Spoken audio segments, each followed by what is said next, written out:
लहजे में बदतमीजी और चेहरे पे शराफत का नकाब लिए फिरते हैं, जिनके खुद के खाते खराब हैं वो मेरा हिसाब लिए फिरते हैं। ये शेर मैंने इसलिए कहा है क्योंकि आजकल इन दिनों सुब्रत पाठक और अखिलेश यादव के बीच में जुबानी जंग चल रही है। हमारे साथ सुब्रत पाठक साहब खुद मौजूद हैं।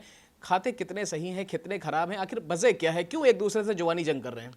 नहीं तो उनसे पूछना चाहिए कि वो जिस प्रकार की वो टिप्पणी करते हैं, तो इस पर मैंने भी तो इतना ही कहा है कि जिनके घर शीशे के होते हैं वे दूसरे घरों पर पत्थर नहीं फेंका करते। सर वो तो ये कह रहे हैं कि जिनकी दौलत नई नई होती है वो हमेशा इस तरीके के टोंटबाजी करते हैं। वो तो कह रहे हैं हम पुराने रियासतदार हैं, हमारे देखिए परिवार में इस तरीके से रियासत चलती आई, हम सियासतदान रहे हैं। लेकिन कहीं ना कहीं अभी जो हो रहा है हाल फिलहाल में वो ठीक नहीं है। और ये देखिए राजनीतिक बयानबाजी चलती रहनी चाहिए, लेकिन कहीं ना कहीं अखिलेश यादव की तरफ से फिर थोड़ा सा आपकी तरफ से जवाब दिया गया। आखिर इसका मतलब क्या निकाला जाए? देखो, लोकतंत्र में किसी की कोई रियासत नहीं होती है। जनता ही तय करती है कि किसको चुनेगी और जनता का ही जनादेश आखिरी होता है, वो सबको स्वीकार्य होता है। और कुल मिलाकर लेकिन जो कुछ लोग समझते हैं कि जो अपने बगैर मेहनत किए हुए केवल अपने पिताजी के कारण से यदि वो किसी पद तक पहुंच जाते हैं तो उसको अपनी जागीर समझने लगते हैं।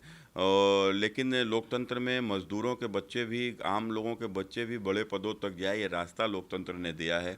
और उस लोकतंत्र के आधार पर ही कन्नौज की महान जनता ने एक मेरे जैसे साधारण आदमी को चुनकर दिल्ली की संसद में भेजा है। मुझे लगता है यही सबसे बड़ा फ्रस्ट्रेशन का कारण अखिलेश यादव जी का है। गहे बगहे बंस बात पर आप निशाना साध रहे हैं। और इन सबों के बीच में एक छोटा सा सवाल मैं आपसे लेता हूं कि उपचुनाव के नतीजे भी आ गए हैं, कैसे देख रहे हैं?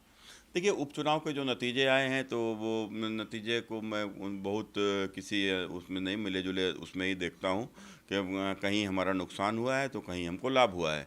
लेकिन एक सबसे बड़ा जो एक इतिहास लिखा गया है वो रामपुर सीट, जो वहाँ के ऊपर हम लोग जीते हैं। जी, अखिलेश यादव ने एक और आप पे सवाल उठाया। उन्होंने कहा कि भाई आप पान खैनी खा के पार्लियामेंट के अंदर पहुंच जाते हैं, कन्नौज की जनता के बारे में आप सवाल ही नहीं उठाते हैं, सवाल जवाब करते नहीं हैं। तो क्या आपके पास कुछ हिसाब किताब, बही खाता, लिखा जोखा है?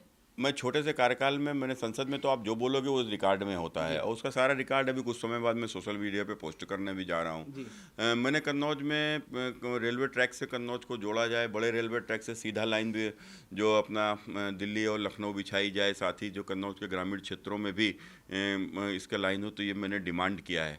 इसके अतिरिक्त कन्नौज में आलू की खेती होती है और आलू के आधारित उद्योग कन्नौज में लगाए जाएँ और वहाँ के ताकि आलू फेंकने की नौबत ना आए, मैंने यह डिमांड किया है।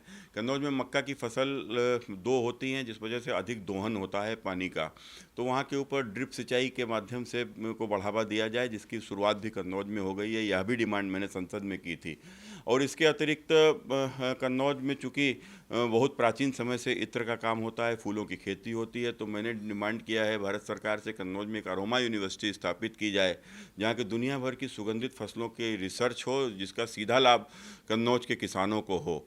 अब रही बात, ये तो मैंने अपना जो मैंने कन्नौज के विकास के लिए संसद में जो आवाज़ उठाई, जो संसद में बोला, वो मैंने इस प्रकार से बोला। अब अखिलेश जी जरा एक बार जवाब दें कि उस 12 साल वो, 7 साल उनकी पत्नी सांसद, 19 साल तक लगातार ये लोग रहे। उससे पूर्व में भी समाजवादी पार्टी के सांसद थे, लेकिन मैं उसकी चर्चा नहीं करूंगा। लेकिन 19 वर्ष में इन्होंने कन्नौज के विकास के लिए क्या मुद्दे उठाए? क्या इन्होंने कन्नौज के विकास के लिए कोई चर्चा की है? 0 आवर में बोले हों, कोई क्वेश्चन पूछा हो, 370 में कुछ लाए हों, या किसी बिल के ऊपर कन्नौज के विकास से संबंधित कोई बहस किया हो, तो एक बार अपना भी तो जवाब दे दें। वो तो पान नहीं खाते हैं तो फिर उनका मुंह क्यों बंद है? उनकी पत्नी भी पान नहीं खाती तो फिर उनका मुंह क्यों बंद था? तो पान भिजवा दीजिए, कमी आप क्या भिजवाते नहीं है? बिल्कुल, वो तो उनको तो गाना है ना, खाई के पान बनारस वाला खुल जाए बंद कल का ताला। तो कन्नौज का पान तो उससे भी अच्छा है, क्योंकि इसमें शुद्ध इत्र पड़ते हैं। और अखिलेश जी खाएंगे तो मुझे उनको बढ़िया गुलाब जल लगवा कर और बढ़िया इत्र डलवा कर उनको पान भेजूंगा, उनकी बुद्धि खुल जाएगी। फिलहाल तो ताला मैनपुरी का खोल दिया है। अब फिलहाल तो देखो, निश्चित रूप से मैनपुरी नेताजी के निधन से मैनपुरी सीट खाली हुई थी, और मैनपुरी हम लोग अब कभी आज तक जीते भी नहीं हैं। और हम लोगों ने इस बार बहुत सकारात्मक रूप से वहाँ के ऊपर प्रयास किया था। लेकिन मैनपुरी की जनता ने, चूँकि नेताजी एक बड़े नेता थे, वो बहुत कम समय उनके निधन का हुआ था, और उनके पूरे घर ने घर घर जाकर और जिस प्रकार से नेताजी को श्रद्धांजलि के नाम पर वोट मांगे हैं, तो मैं समझता हूं कि मैनपुरी की जनता ने उनको श्रद्धांजलि दे दी है, और लेकिन श्रद्धांजलि बार बार नहीं दी जाती। चलिए, वक्त देने के लिए बहुत शुक्रिया। तो साफ तौर पर आप सुब्रत पाठक साहब को सुन रहे हैं, जिनका यह कहना है कि राजनीतिक बयानबाजी से बचना चाहिए, लेकिन फिर भी अगर अखिलेश यादव इस तरीके का तंज कसना जारी रखेंगे तो जवाब जोरदार मिलेगा। कैमरा पर्सन रागिब के साथ मोहित शुक्ला, तहजीब टीवी, दिल्ली।